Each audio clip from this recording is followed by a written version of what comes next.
From advertising to software as a service to data. Across all of our programs and clients, we've seen a 55 to 65% open rate. Getting brands authentically integrated into content performs better than TV advertising. Typical lifespan of an article is about 24 to 36 hours. If we're reaching out to the right person with the right message and a clear call to action, then it's just a matter of timing. Welcome to the MarTech Podcast, and I Hear Everything production. In this podcast, you'll hear the stories of world-class marketers that use technology to drive business results and achieve career success. We'll unearth the real-world experiences of some of the brightest minds in the marketing and technology space so you can learn the tools, tips, and tricks they've learned along the way. Now here's the host of the MarTech Podcast, Benjamin Shapiro.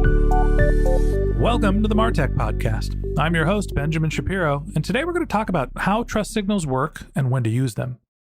Joining us is Scott Baradell, who is the CEO of Idea Grove, which is a public relations and marketing firm focused on B2B technology clients. Working with clients ranging from venture-backed startups to the Fortune 500 mainstays, Idea Grove helps their brands stand out in a crowded, noisy marketplace. And in addition to providing us with our guest today, Idea Grove is also a sponsor of the MarTech Podcast. So far this week, Scott and I have talked about trust signals for PR and marketing, and yesterday we talked about why third-party validation is critical to developing trust. Today we're going to wrap up our conversation talking about the trust signals that Google looks for. All right, here's the last part of my conversation with Scott Baradell, the CEO of Idea Grove. Scott, welcome back to the MarTech Podcast. Happy to be here. Always excited to have you on the show and excited to wrap up our conversation talking about the biggest arbiter of trust in the world. It's not the Pope. It's not the President of the United States. It's not even your own mom. It's Google. Google is the company that we look for most to understand whether someone is reputable or trustable. So talk to me about why Google is so important for trust. Well, of course it could become ChatGPT before long, but for now at least, it's definitely Google. It's Google because, look, we have clients all the time who talk about, I need to rank for this keyword so we can get more traffic to our website and so forth. And of course, yeah, getting traffic to your website is very important. My agency was built on blogging and doing things to get traffic to our website, which led to leads. So I get it. However, I would argue that the even more powerful aspect of ranking highly in search is that it's Google telling its audience, the people that go to Google for just about everything, that in this category, in this thing that you're searching for, this is the most important brand. This is the most important result. That endorsement is far more important than the traffic piece. They go hand in hand, of course, but I can't tell you how many clients over the years have said, well, I kept seeing you pop up in these searches for this, that, and the other. They didn't necessarily click on any of them. They just kept seeing Google basically endorsing us by its algorithm saying, for your search, this is the most relevant result. Why is Google so much more of an arbiter of trust than other marketing or content channels? You can go on to TikTok and you can look for content. God knows people are looking on Twitter and they actually understand which individual or person or maybe even business is posting the content. Why is it Google is the one that we think about being the most trustworthy? Well, I just think it kind of spans everything, spans all channels. Of course, Google also owns YouTube. So if you just look across how people gather information within TikTok or within Facebook, those are very powerful platforms as well, but they are individual channels, and Google, its tentacles are everywhere. There's just nowhere you can be without Google's influence being felt, I think. One of the things that I've realized is that Google is so sophisticated with the number of signals it looks for to populate its rankings. I mentioned earlier this week that Yandex, the biggest search engine in Russia, was hacked and that there are something like 77,000 ranking factors or some ungodly number of different factors that go into what the third, fifth, sixth biggest search engine in the world.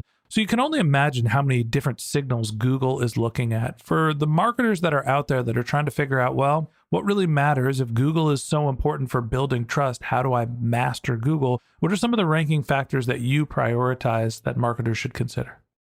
To start at the basics, you obviously need your content on your website to be relevant to the subject area that you want to be associated with and you want to be rank high in search. So relevance is so important, and it's really half the job. So that's not only keywords, but just in general. What are you writing about? What are you not writing about? How are you linking among pages to tell Google which page of your site is most relevant for someone looking for X, Y, or Z?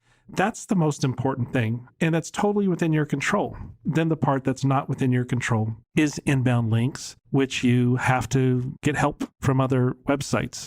The best way to do that, according to Google, according to John Mueller, who's their chief search advocate, he says digital PR is the single best way to build links today because it's authentic. You're having to get a media organization, which is going to have a high domain authority, to say, hey, these folks are doing something interesting, or they had something interesting to say. They released a survey that had value, whatever it might be that earned you that mention and got you that link. So those are the two most important factors. Now, I talk about SEO trust signals in the book to highlight some things that most people don't think about and that Google often doesn't acknowledge because they like to be a black box so people won't constantly be gaming them. They're going to game them anyway, but Google doesn't want to make it too easy. So for example, something like domain age, that would be an example of an SEO trust signal or a hidden trust signal. You and I visiting a website or searching online, we wouldn't necessarily look or think about or know how long a website has been around.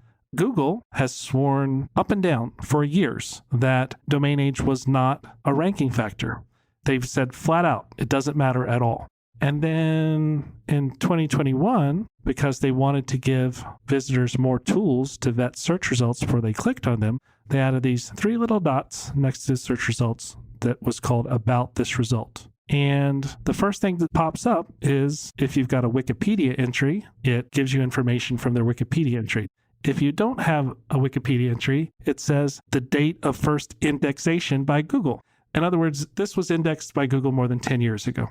Sounds to me like Google considers that a trust signal, even though they swore up and down for years before they put that in actual search results that they didn't consider it a trust signal.